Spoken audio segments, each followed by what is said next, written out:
혹시 여러분 그 만족 지연 능력 혹은 만족 지연 법칙이란 말 들어보셨습니까?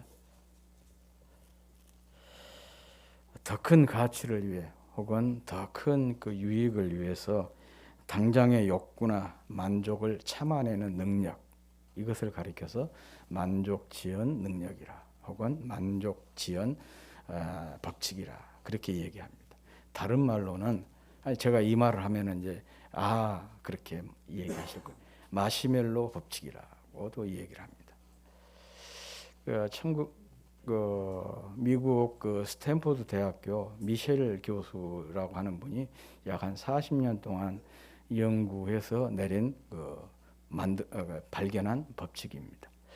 1966년 당시 4살에서 5살 정도 된 아이들 653명을 대상으로 해서 조사를 했는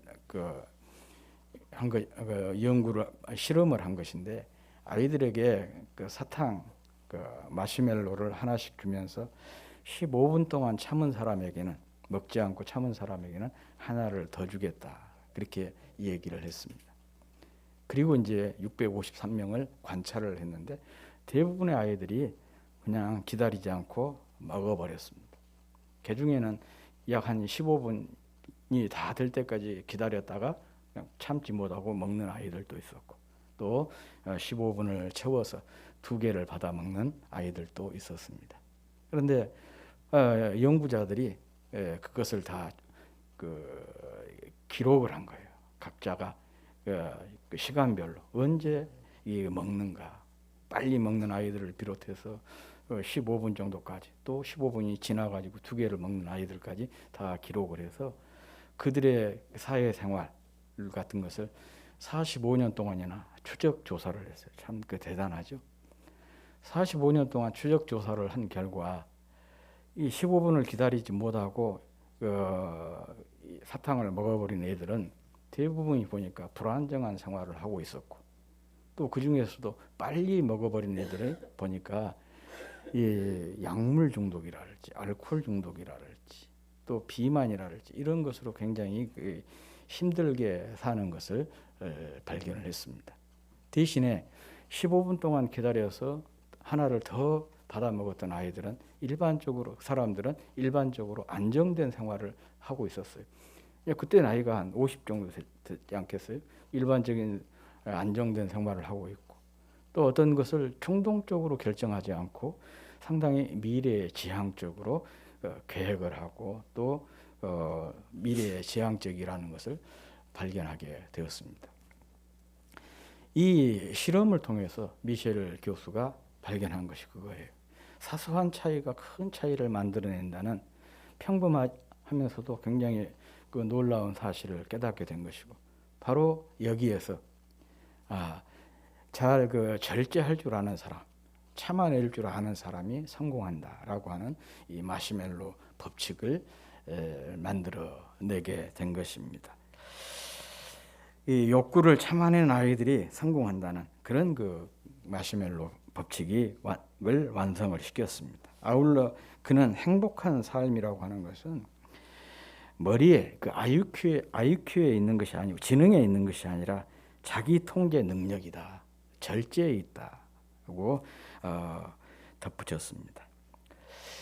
지금 덴마크에서 약 2년 이상을 연속 베스트셀러를 기록하고 있는 작가가 있습니다. 스벤 브링크만이라고 하는 분인데, 또 이분이 이렇게 책을 유명한 책을 썼을 뿐만 아니라 또 라디오에서 철학 강의를 하는데 덴마크에서 철학 열풍을 일으키고 있는 분이라고 그래요. 그런데 이분이 행복을 이렇게 정의를 했습니다. 행복이라고 하는 게 뭐냐? 행복은 인생에서 불필요한 것들을 덜어내는 데 달렸다. 필요하지 않는 것들을 덜어내는 것이 바로 행복한 삶이다. 그런 이 얘기를 했습니다. 간단하지만 명쾌한 그런 정의라 생각합니다. 그런데 이 말을 가만히 곱씹어 보면 누군가가 이미 했던 얘기예요. 이 말을 했던 사람이 누구냐? 바로 그 르네상스 시절에 3대 그 작가 중에 한 사람, 화가 중에 한 사람이었던 미켈란젤로라고 하는 분이 했던 얘기거든요. 그분의 그 유명한 조각 중에 다윗상이 있습니다. 그 다윗상을 보고 사람들이 어쩌면 이렇게 이런 걸작을 만들 수가 있었냐, 찬사를 보냈어요. 그때 그 미켈란젤로가 이렇게 대답을 했다고 합니다. 돌덩어리를 딱 놓고 다윗만 생각하면서 불필요한 부분들을 이렇게 다 드러내다 보니까 이런 멋진 그 작품이 탄생했다는 얘기예요. 예, 우리를 행복으로 인도하는 것은 더 가지거나 채우려고 하는 욕망이 아니라 절제하는 것이란 그런 뜻입니다. 즉 더하기가 아니라 빼기라는 것입니다. 덜 필요한 것, 또 덜 중요한 것들을 덜어내면서 지금 내게 있는 것에 만족하는 것이 행복의 비결이라 그런 뜻이에요. 이 부탄이라고 하는 나라 있죠. 그 세계에서 가장 그 가난한 나라 중에 하나인데 2011년이든가 1911년이든가 하여간 그때 이게 세계 행복 지수를 이렇게 조사를 했더니 부탄이 가장 행복한 나라 중에 하나로 꼽혔어요. 행복 지수가 높은 나라로. 그런데 9년 후에 또 행복 지수를 조사를 했더니 95위로 뚝 떨어져 버린 거예요. 왜 갑자기 가장 그 행복한 나라 중에 하나였었는데 이렇게 95위로 떨어졌을까? 연구를 해보니까 그런 내용이었습니다. 전에는 뭐 인터넷도 없고 SNS도 발달하지 않았던 시 외부와의 교류가 끊어져 있는 그 단절된 그런 상황이었기 때문에 자기들이 가난해도 가난한 줄을 몰랐어요. 그냥 하루 세 끼 먹고 사는 거 그게 족하게 생각을 하니까 뭐 불만도 없고 그래서 행복 지수가 높았었는데 SNS랄지 인터넷이랄지 이런 것들이 발달이 되면서 외부 세계를 알게 된 거예요. 알아보니까 자기들보다 엄청나게 잘 사는 나라들이 많이 있고 또 뭐 자기들이 보도 듣도 못했던 것들이 막 있는 거예요. 그러다 보니까 자연스럽게 다른 나라들과 비교를 하다 보니까 뭐가 생기겠습니까? 비교의식에 의해서 왜 우리는 이렇게 못 사냐. 그러면서 이제 불행의식에 빠지게 됐다는 것이죠. 그래서 한때 이렇게 높은 행복지수를 가지고 있던 그 나라가 5년 만에 완전히 급락을 해서 95위로 툭 떨어졌다. 그래서 행복이라고 하는 것은 보면 바로 이런 것이죠.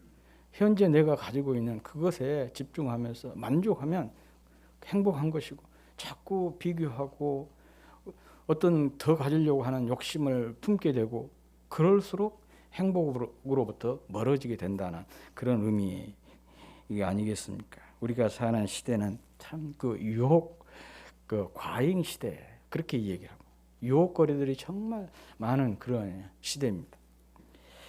유혹하는 것이 지나칠 정도로 많습니다. 반면에 이렇게 유혹거리들이 많은데 거기에 비해서 자제력이 그렇게 없는 그 자제하기가 참 어려워진 그런 시대라 그렇게 얘기를 하고 있습니다.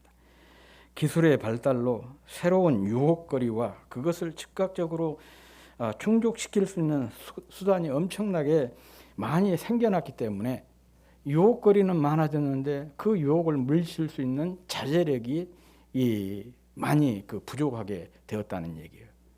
비근한 예로 전화 한 통이면 수고나 시간을 들이지 않고도 밤중에도 뜨끈뜨끈한 치맥을 먹을 수가 있는 그런 시대예요. 옛날 같으면 꿈도 못 꾸는 거 아니겠습니까? 닭 한 마리 잡아 먹으려면 한나절은 걸려야 됐잖아요. 뭐 치맥뿐만 아닌 것이죠.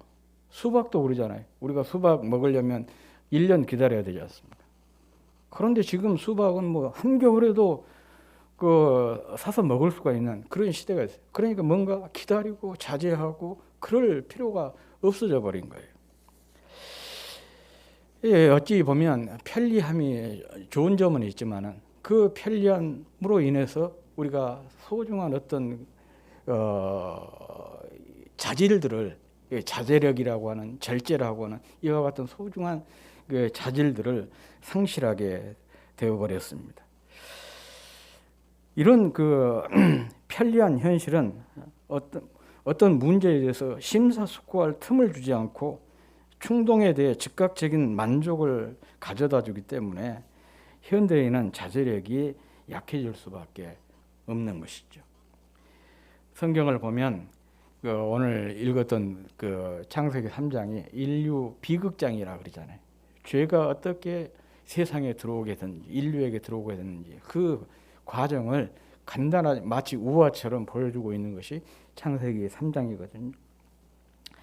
바로 인류 최초의 비극도 바로 여기에 있어요. 자제력 상실에 있다는 것을 알 수가 있는데, 하나님께서는 천지를 창조하시고 인간이 살 수 있는 가장 좋은 환경인 에덴 동산을 만들어서 그것을 인간들에게 최초의 인간에게 선사를 했습니다. 이 행복, 기쁨이란 뜻을 가진 에덴이란 단어가 말해주듯이 에덴 동산에는 모든 좋은 것이 다 갖춰져 있었습니다. 말 그대로 기쁨이 가득한 행복한 곳이었습니다. 아담과 하와는 그곳에 살면서 그곳의 모든 것을 누릴 수가 있었습니다. 그런데 단 한 가지 조건이 있었어요. 제한이 있었습니다. 그게 뭐냐? 그 한 가지가 뭐냐? 오늘 본문에 나와 있죠. 선악을 알게 하는 나무의 열매였습니다. 선악을 알게 하는 나무를 제외한 모두를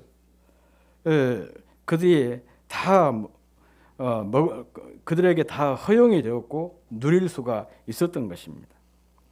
이것은 인간에게 먹고 싶은 본능과 먹을 수 있는 자유를 주셨지만은 절제해야 그 복을 누릴 수 있다는 것을 우리에게 말씀하고 있는 것입니다. 선악을 알게 하는 나무는 에덴 동산에서 인간이 누릴 수 있는 자유와 행복과 이 기쁨을 지키기 위한 일종의 울타리와 같은 것이었습니다. 히브리어로 동산을 간이라고 하거든요. 간이란 뜻이 뭐냐? 울타리가 이로 둘러싸인 땅이라 그런 뜻이에요. 그러니 그들에게 주어진 자유는 울타리 안에서의 자유이고 또 울타리 안에서의 행복이고 울타리 안에서의 기쁨이었습니다. 다시 말하면 이 절제할 줄 아는 자유, 절제할 줄 아는 행복, 절제할 줄 아는 기쁨이었던 것입니다. 선악을 알게 하는 나무를 계명이라고 한다면 이 에덴의 계명은 곧 절제의 계명이었던 것입니다. 하나님은 인간이 욕망을 절제해야 행복을 누릴 수 있도록 만드신 것입니다. 이것이 바로 에덴의 자유의 원칙이고 행복의 원칙이고 또 기쁨의 원칙입니다. 이게 성경이 말하고 있는 자유의 원칙, 성경이 말하고 있는 행복의 원칙, 또 기쁨의 원칙도 마찬가지인 것이에요. 오늘 우리에게도 울타리가 있습니다. 그 울타리가 뭐냐? 하나님의 말씀인 것이죠. 말씀 안에서의 자유가 있고 말씀 안에 기쁨이 있고 말씀 안에 행복이 있다는 것이죠. 다시 말하면 말씀 안에 거하면서 말씀을 따라 살면 진정한 자유를 누리게 되고 말씀 안에 살면서 거하면서 말씀을 따라 살면 진정한 행복과 기쁨이 주어진다. 그런 말씀입니다. 절제는 에덴의 행복과 기쁨과 자유를 누리는 유일한 계명이었습니다. 하지만 처음 사람 아담과 하와는 절제하지 못해서 실패하게 하고 말았습니다. 오늘 이것을 잘 보여주고 있는 것이 오늘 본문 말씀이에요. 본문 말씀 전체적인 것은 하와가 어떻게 해서 뱀의 유혹을 받아 범죄하게 되는가 그 과정을 보여주고 있는데 그 가장 절정에 달하는 말씀, 핵심적인 말씀이 바로 본문 6절 말씀입니다. 우리 함께 읽어보겠습니다. 시작.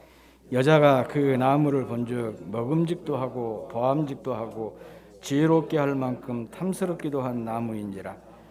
여자가 그 열매를 따먹고 자기와 함께 있는 남편에게도 주매 그도 먹은지라. 자, 이 말씀을 쭉 보면은 이 하와의 마음 속에서 하나님의 말씀이 전혀 작동하지 못하고 있다는 것을 알 수가 있습니다. 다시 말하면 자제력을 완전히 잃어버린 이 하와의 모습을 잘 보여주고 있는 것이 바로 이 본문 6절의 말씀입니다. 유감스럽게도 그들은 하나님께서 허락하신 모든 나무를 뒤로 하고 하나님께서 금하신 그 한 나무에만 집중을 하고 있어요. 참 이게 바로 유혹의 특징입니다. 사실 그것이 별것도 아닌데 그것이 아니면 죽을 것만 같고 그것이 전부인 것처럼 느끼게 만드는 것, 그게 바로 유혹이에요. 유혹에 빠진 사람들의 대부분의 고백이 바로 이런 고백입니다. 딱 깨어나고 보니까 별거 아니었어요. 그런데 그 당시에는 그것이 전부인 것처럼, 그것이 아니면 죽을 것처럼 그렇게 느껴진 것이. 그러다 보니 거기에 목숨 거는 거죠. 어떤 도둑이 시장터에 어떤 금방에서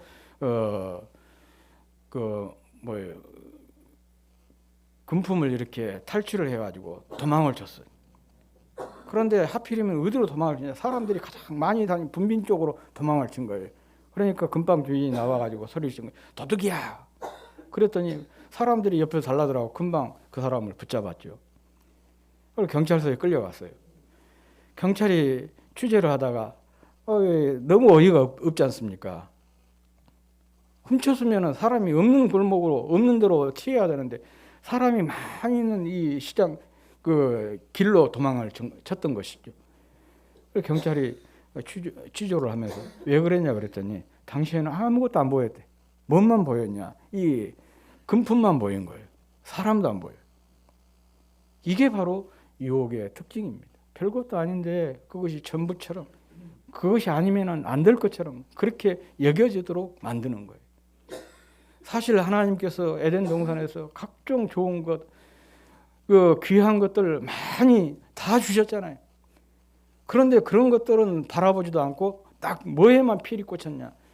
하나님이 금하신 그 금단의 열매에만 필이 꽂힌 거죠.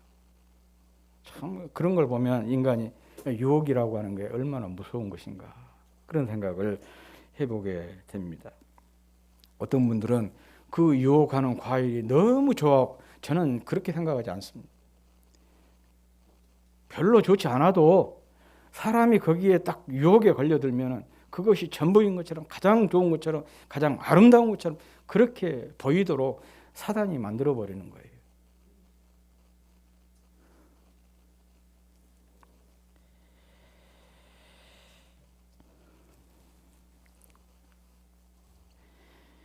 이 아담과 하와가 바로 그랬습니다. 그 결과 행복도 기쁨도 자유도 모두 잃고 에덴에서 쫓겨나고 말았던 것입니다. 오늘 사는 우리도 하나님께서 말씀하신 대로 우리의 탐욕을 절제해야 행복을 누릴 수가 있습니다. 아담과 하와를 유혹했던 사단은 육신의 정욕, 안목의 정욕, 이생의 자랑으로 우리의 행복을 빼앗아 가려고 끊임없이 우리의 본능적인 욕구를 자극하고 있다는 사실을 우리가 늘 잊지 말아야 되겠습니다. 그래서 절제는 자기 마음을 다스리는 것이고 또 하나님으로부터 주어진 복을 소중히 지킬 줄 아는 지혜인 것입니다. 하나님은 우리에게 자유도 행복도 기쁨도 모두 허락을 하셨지만은 제한을 두셨어요. 제한을 두셨어요. 마치 무엇이든지 먹을 수 있으나 선악과는 먹지 말라고 말씀하신 것처럼 성낼 수는 있지만은 죄는 짓지 말고, 가질 수는 있지만 도적질하지 말고, 무슨 말이든지 할 수는 있지만 더러운 말은 하지 마라. 조건이 꼭 붙어 있어요. 돈이 좋은 것이고 유용한 것은 사실이지만 돈을 사랑하지 마라. 또 열심히 저축하고 모으면서 살기는 살지만 이 땅에 모으지 말고 하늘 창고에 모아라. 그렇게 자꾸 어떤 제한을 이 얘기를 하고 있습니다. 이렇게 항상 절제가 요구되고 있는 것을 우리가 알 수가 있습니다. 할 수 있는 것, 또 해야 되는 것, 그리고 해서는 안 되는 것, 이것을 구별하는 지혜, 이게 바로 절제인 것입니다. 물론 이렇게 생각하는 사람도 있을 수 있죠. 기왕 주려면 화끈하게 다 줘버리지 왜 그렇게 제한을 하는 거냐. 아니 아담과 하와에게 선악과를 만들지 말고 그냥 동산에서 살게 했으면 될 일인데 선악과를 만들어 놓고 왜 그들로 하여금 유혹에 빠지도록 그렇게 했냐. 물론 그런 생각을 할 수도 있죠. 그렇지만 우리가 또 한번 접어서 생각을 해보면 이렇게 생각할 수 있어요. 책임감 있고 정말 자녀를 사랑하는 부모는 자녀들이 요구한 대로 다 들어주지 않습니다. 물론 뭐 능력이 못 돼서 요구를 들어줄 수 없기도 하지만 능력이 있어도 그렇게 안 하는 사람들이 많이 있어요. 예를 들어서 뭐 백만장자들, 뭐 졸부들은 또 다르지만 미국의 그 유명한 백만장자들이 자녀들에게 그냥 원하는 대로 다 주지 않잖아요. 용돈도 조금씩 주고 스스로 이렇게 아르바이트해서 대학 다닐 때 학비도 벌게 하고 그렇게 해요. 또 자기가 이렇게 번 돈 자녀에게 다 물려주지 않고 그것을 기부를 하지 않습니까? 대표적인 사람이 빌 게이츠잖아요. 세계 최고의 갑부인데 그걸 자기 돈을 자기 자녀들에게 상속하지 않고 빌 게이츠 재단을 만들어서 아프리카 그 의료 취약한 지역에 의료 지원을 하고 있지 않습니까? 기자가 그렇게 질문을 했어요. 자녀들이 그 불평하지 않느냐, 섭섭해하지 않느냐 그렇게 얘기를 했더니 아마 뭐 섭섭해하겠죠. 그러지만은 우리 자녀들은 다른 그 사람들과 다르다. 왜냐 그러면 부자 아빠 만나가지고 출발이 다르다는 거예요. 이미 걔들은 자기들이 뭐 공부하고 싶은 대로 다 공부시켰고 여행 가고 싶으면 다 여행 다 보냈고 이미 다른 아이들과 그 비교를 했을 때 출발선이 달라버린데 거기다가 이 많은 막대한 유산까지 남겨주면 이 아이를 버리는 것이지 아이를 위해서 결코 좋은 일이 아니다. 그래서 자기는 그 아이들에게 유산을 물려주지 않는다. 그렇게 이 얘기를 했어요. 참 멋지지 않습니까? 이 뜻이 있는 부모는 그렇게 하는 거예요. 자기가 할 수 있다고 해서 자녀의 요구를 다 들어주지 않아요. 이런 것을 통해서 자녀에게 무엇을 가르친 거예요? 아, 내가 할 수 없는 것도 있구나. 그러면서 스스로 어떤 자제력, 절제하는 능력을 키울 수가 있는 것이죠. 제가 어느 영상을 하나 봤는데 참 그 감동이 됐어요. 아마 그 장소가 그렇게 그런 곳이요. 뭐예요? 그 홈플러스라든지 그런 데처럼 그런 데를 보고 뭐라 그러죠?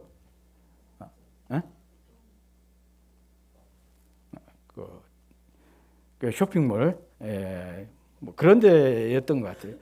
그런데 거기에서 그 아이가 아빠가 오고 이제 아이인데 이 아이가 뭐 아빠에게 무엇을 사달라고 그렇게 떼를 쓰는데 아빠가 안 들어준 것 같아요. 그러니까 이놈이 사람들이 많이 오가는 그 출입구에 딱 들어 누워가지고는 막 떼를 쓰는 궁그러 버린 거예요. 아버지가 이렇게 몇 번 얘기를 해도 말을 안 듣고 계속해서 그 떼를 써요. 여러분이라면 어떻게 했겠어요? 창피해서라도 얼른 사줘볼게요. 집에 가서 이제 어떻게 난리를 치더라도 야단을 치더라도 그랬을 건데 근데 이 아빠가 굉장히 지혜롭더라고. 그렇게 몇 번 해도 안 되니까 자기가 손에 들고 있던 가방 딱 내리고 자기도 누워본 거예요. 똑같이. 그래가지고 아이처럼 같이 궁글어요. 그러니까 아이가 이렇게 딱 보더니 얼마나 창피하겠어요. 지가 생각해도 창피한 거예요. 벌떡 일어나가지고 자기 아빠를 보고 일어나라고 하니까 안 일어나요. 그러니까는 자기가 이렇게 세워가지고는 끌고 나가더라고. 아, 참 이 아빠가 굉장히 지혜롭다. 이 아이는 이제 절대 그런데 그런 어떤 그 사람들이 많은 장소에서 뭐 사달라고 떼쓰지 않을 거다. 그런 생각을 해 보았습니다.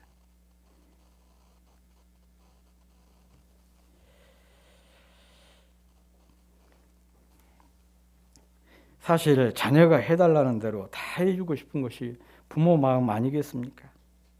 하지만 이것은 자녀를 망치는 지름길이 되는 것이죠. 절제를 배우지 못하면 자제력이 부족하고 자제력이 없으면 욕구만 점점 커져가게 되고 그래서 충족되지 않은 욕구는 불만으로 혹은 비행으로 이어지게 되는 거예요. 우리 사회를 사회학자들은 뭐라고 얘기하냐? 불만 사회라. 그렇게 표현하고, 불만 사회, 분노 사회. 예. 그래서 우리 사회에 분노 범죄가 점점 이렇게 늘어나고 있대요. 왜 분노가 범죄가 늘어나고 있냐?